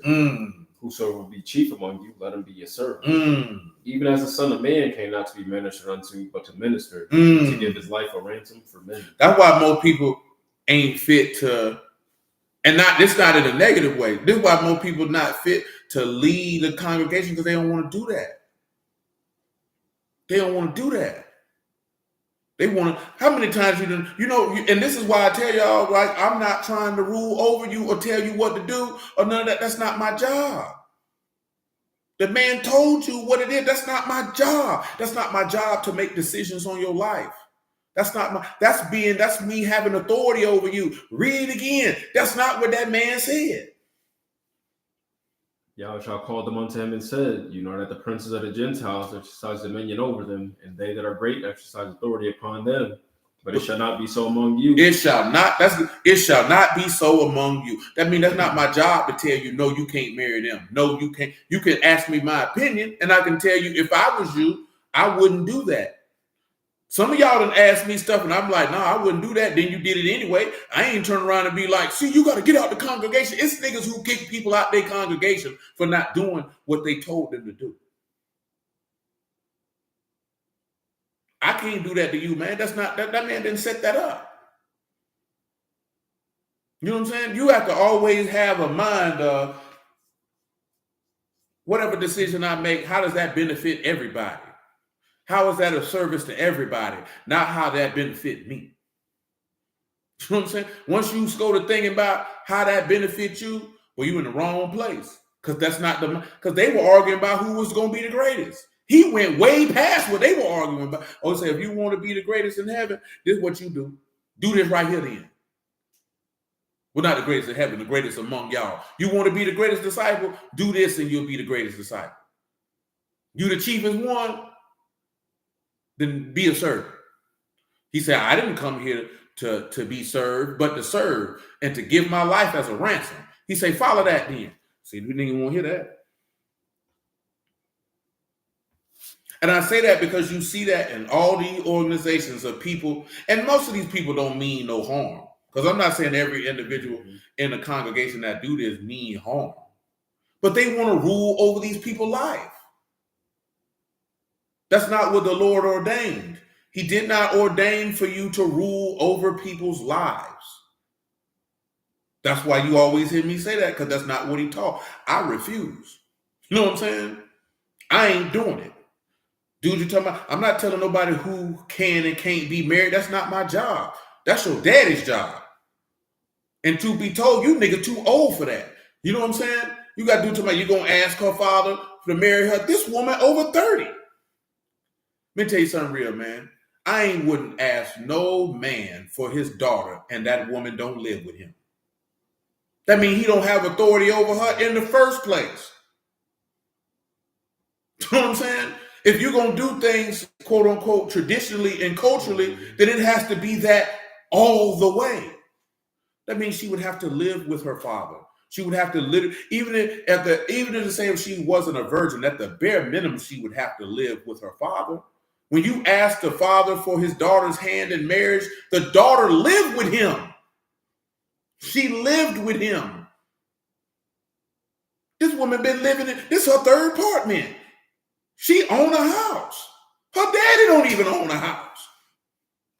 You know what I'm saying? There's no way you can. There's no way you doing that. This woman's 33 years old. She got kids. How you gonna ask somebody for a hand? She got kids. You got kids. You're well past that point. We good and grown. This is sitting down. Hey, I like you. You like me. What can we hammer out? You know what I'm saying? That's when that come down. When you're good and grown. Now I told you, y'all got children, so yes, you can do it properly. How it was meant to be done with your children. They shouldn't have to go through that stage you went through, talking to this person, fooling with that person, getting naked with that person. They shouldn't have to go through none of that. Because now you got God, you got the proper way to do it. But you talking about people coming in the word grown, you talking about you 32 years old, I need a chaperone. Chaperone you well. I'm not chaperoning no grown woman. I'm not chaperoning no grown man. I ain't gonna tell you can't be with her brother. Shoot, I don't care who you be with. That ain't none of my business. All you can do, hey, well, I don't know now. She crazy. You know what I'm saying? All right now, baby, that nigga ain't no. That's all you can do. But I love him. Well, that's your business. If it goes sour, well, shoot, let's figure out what we can do. Because one thing we're not gonna do is throw it in your face if it goes sour. All right, well, baby, that ship done sailed. Let's see what we can do. Because there's no need for that. It doesn't happen. You know what I'm saying? It's too late for all that. You know what I'm saying? And that don't benefit nobody. You know what I'm saying? But no, man, that is not your job to be ruling over these people and making life decisions for them.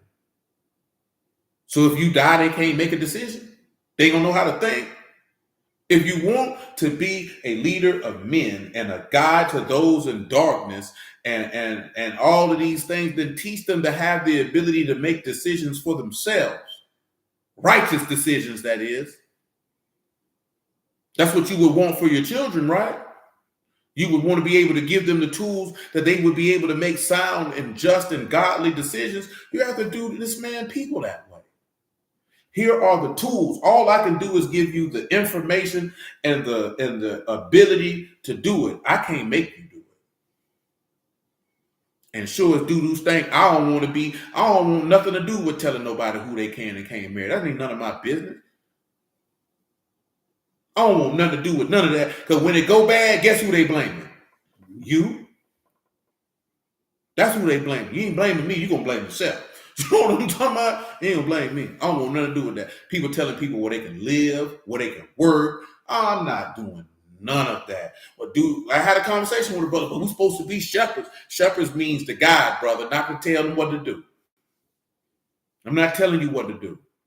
They're telling people you can't get married. And if you want to set your organization up like that, that's your business. But I can't look no 35-year-old man in the face and tell him he can't marry somebody. Who the hell am I? You know what I'm saying? Who am I to tell a grown man what he can and can't do? And why is you as a grown man dumb enough to listen to it? And when I say dumb enough to listen to it, I'm not talking about somebody giving you wisdom and information. You know what I'm saying? I'm not talking about that. I'm not talking about somebody giving you some insight or something you can consider, some advice, some counsel. I'm talking about somebody directly telling you what you can and can't do. If that's not your daddy, or you ain't entered into no covenant with this man for him to be like your daddy, and niggas do this. Nah, man, I ain't telling no grown man what he can and can't do. You grown. You got to live with the outcome. Do what you want to do. You know what I'm talking about? But Sip know how to tell you, but hey, boy, that junk blow up in your face now. I'm telling you, boy, if I was you, I wouldn't do it. This is the best thing you could do for people. I told y'all this before. I learned this from my auntie. You sit down with people. You weigh out the pros. You weigh out the cons. What's up, godmother? You weigh out the pros. You weigh out the cons. You give them that information, and you let them make the decision for themselves. You know what I'm saying? That's how you help somebody do something. Don't tell people not. See, if you're going by all you feeling, you don't give a damn about them having the best possible outcome. You give them the pros, you give them the cons, and then you let them make that decision for themselves. And that's it. That's it. That's all you can do. Because if they got the pros and the cons, they can make an informed decision. If they don't have that, see, don't be like Rehoboam. Because see, we were talking about this the other day. We were talking about this the other day, like, you ain't no elder man till you 60 years old. You know what I'm saying? You're not an elder till you're 60 years old. Most people like to keep people, their peers around them, because your peers are going to tell you what you want to hear. See, like Rehoboam, he ain't want them older men around him. You know what I'm saying? Oh, for sure. I already know. And you already know what it is. You know what I'm saying? Now, you know, when you got older people around you, they're not necessarily going to tell you what you want to hear. They're going to tell you proper information. When you at a certain age, you don't want to hear that. You know what I'm saying? That's why you keep your peers around you, because your peers going to tell you what you want to hear. They're going to justify you. They're going to, because see, people think if you don't support me in everything I want to do, you ain't my friend. See, you the old hard-headed, wicked nigga, what you is. You just don't think you is. Because you want that, you want them yes men around you. You want everybody to tell you, that's a great idea. Yeah, you should do that. They know damn well you shouldn't do that. You know what I'm saying? But they ain't got the courage to tell you, man, you do that, you stupid as hell. You know what I'm talking about? Man, you better not do that, John, man. You would have to question, depending on what it is, you know what I'm saying, that you bringing to people. You would have to question people, man, when they just go along with everything you want to do. Everything? Everything. You know what I'm saying? And just because somebody mentioned, did you think about this or think about that, don't mean they're trying to discourage you or hating on you, man. That mean they care about you. They want to make sure you're doing what, Savvy? Making an informed decision. You can tell when a nigga don't want you to win because they're going to come up with every negative situation possible. You be like, well, goddamn, nigga. Unless he a risk analyst. Now, if you got a friend who's a risk analyst, that's just how they mind work. That's what they do. You know what I mean? I'm dead serious about that. If you got somebody who's a risk analyst, their whole job is to find the risk in everything. Like, did you think about this? Did you think about that? Did you think about that? That's how their mind works. But guess what? Most people not like that. You know what I'm saying? Where we at with this thing? Go Matthew 20. Yeah. Go back to Matthew 26. But yeah, man, we ain't supposed to be ruling over each other like that, man. That's not how that's supposed to go. You know what I'm saying? That's why I always tell you that. This is booked for the reason why I always say that.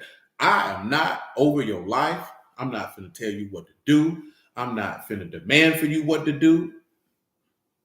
Period. Ain't gonna do it, don't want to do it, don't have a desire to do it. Find somebody else to do it. You can get advice and counsel anytime you want, but I'm not finna tell no grown person what they can and can't do. You grown around here paying rent and all this other type of stuff. You grown enough to make your own decisions. You grown enough to take your clothes off and bump your loins with another grown person, then you should be grown enough to be able to make your own decisions. And if you can't make your own decisions, guess what that tells me? You should have never left your parents' house. Because that means you weren't prepared to be out here and function on your own as an adult. Go ahead, man. I told a nigga that other day, see, he talking about if your kids